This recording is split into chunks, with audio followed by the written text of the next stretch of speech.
Hey guys, it's Drew with Living History Comes Alive and Living History's Mysteries.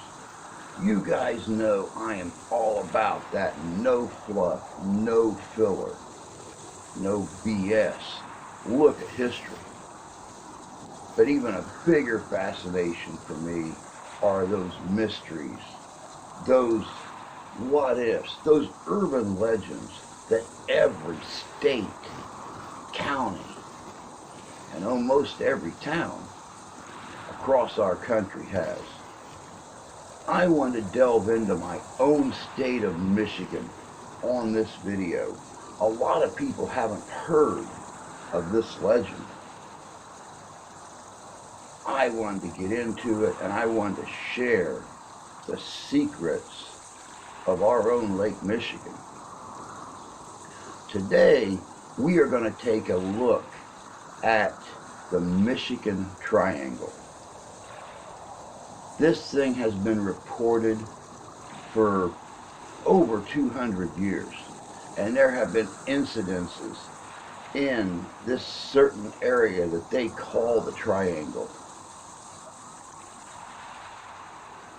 since before there was a Michigan. The plane crashes, the ships vanishing, just the people that have turned up missing right within this large triangle. So sit back today and please enjoy our Michigan legend, the Michigan Triangle, right here on Living History Comes Alive. Stay tuned.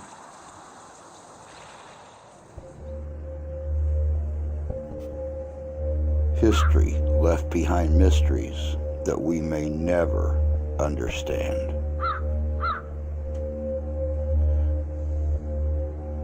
We search for the answers. We strive to build our reputation as parahistorical investigators. Our team are professionals in our field, studying our history and searching for those answers.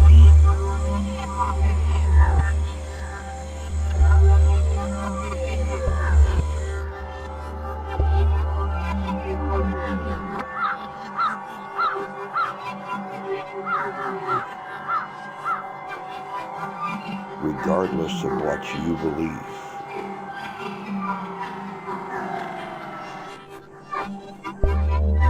there are things that go bump in the night, and we're the ones who bump back. These are Living History's Mysteries.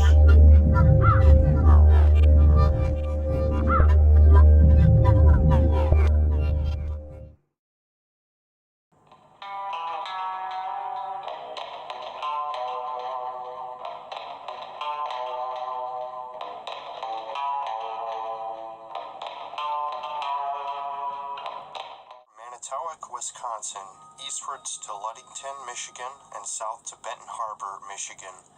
The Lake Michigan Triangle has a long history of unusual events and strange disappearances. These unusual events and disappearances involve everything from planes and ships to missing people and UFO sightings. Over the centuries, thousands of ships have been thrashed, broken up, or sank to the bottom of Lake Michigan. Of those, there are hundreds of cases that still remain unexplained. In today's episode, we'll explore some of the more unusual events to occur in the Lake Michigan Triangle. The first strange incident recorded within the Lake Michigan Triangle occurred in 1679. Lake Griffin, one of the largest sailing vessels of its day, set out on its maiden voyage to find a northwest passage to China and Japan. All was reportedly well until it reached the edge of the Lake Michigan Triangle, where it seemingly vanished without a trace. No wreckage of the ship nor trace of the crew has ever been found. Another strange event took place when, in 1883, aboard a wooden tugboat dubbed the Mclean, the crew witnessed huge blocks of ice falling from the sky. The ice reportedly fell for around 30 minutes, causing dents in the tug's wooden surfaces. The crew managed to save large chunks of the ice in the galley icebox as some form of proof when they recounted the strange ordeal back in the harbor. The weirdest part of this occurrence was that the ice was reportedly falling from a clear, cloudless sky. And on the night of April the 28th in 1937, Captain George R. Donner was navigating a ship through the icy waters of Lake Michigan. Captain Donner retired to his cabin to rest, as it had been a long day of maneuvering the ship through the ice. Approximately 3 hours later, one of the crew members went to Captain Donner's cabin to alert him that they were nearing the port. After knocking for some time, the crew member became alarmed and broke the cabin door, as the door had been locked from the inside. Upon entering the captain's cabin, he was shocked to find that it was completely empty. There were no clues left behind as to the captain's whereabouts. This remains one of the strangest disappearances in the Lake Michigan Triangle, as the cabin was locked from the inside, and there was no logical explanation for how or why the captain had vanished.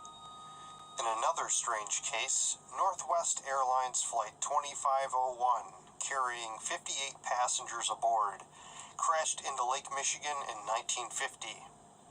The approximate area of the crash was well inside the Lake Michigan Triangle. At the time, this was the deadliest commercial airliner accident in American history. Prior to the plane crashing, it disappeared from radar and lost all communication with the ground. To this day, not a single piece of wreckage from Flight 2501 has been found, and the reason behind the crash has never been determined. Of note, 2 hours after the disappearance of Flight 2501, 2 police officers reported that they spotted a strange red light hovering over Lake Michigan, which disappeared after 10 minutes. This sighting has led to speculation that a UFO played some part in the crash of Flight 2501. One of the most bizarre disappearances recorded in the area was when, in the winter of 1978, a young man named Stephen Kubacki decided to take a ski trip along the coastline of Lake Michigan. The trip seemed to be going along as planned until Stephen did not return home as scheduled. Authorities were notified and a large search was launched shortly afterwards. Initially, the only items that could be found were Stephen's skis and poles on the frozen shore of the lake, along with a set of footprints that stopped abruptly at the very edge of the lake. Adding to the strangeness of the mystery, his backpack appeared the very next day, right in the center of an area that had already been searched extensively. No more clues were found, leading authorities, friends, and family alike to conclude that Stephen had likely perished in the wilderness or in the lake itself. Incredibly, 15 months later, on May 5th, 1979, Stephen appeared at his parents' doorstep, dazed and confused, but in otherwise good health. Despite repeated questioning about the disappearance, Stephen could only remember hazy bits and pieces of what had happened to him. He recalled losing consciousness while hiking along Lake Michigan and then awakening in a town called Pittsfield, a full 700 miles from where he had been hiking and skiing. Stranger yet, upon awakening, he noticed that he was wearing clothing that he did not recognize, carrying a bag that he didn't recognize, the bag being filled with maps that he did not remember purchasing. After these initial comments, Stephen refused to comment further upon his disappearance and subsequent reappearance. On March 17, 2004, Christopher Hallax, an experienced outdoorsman, told friends and family that he was heading up to his remote cabin near the Tequamanon Falls State Park. Chris never arrived at his cabin as he was supposed to make contact with friends and family upon getting into the location. His family became concerned and reported him missing, and the Chippewa County Sheriff's Department went out to begin the search for him. Searchers were able to find Chris's snowshoe tracks near the Tequamanon River and followed them for some time before they inexplicably stopped on the edge of a wooded swampland. Where Chris went after that is anybody's guess, as no further tracks could be found in the area.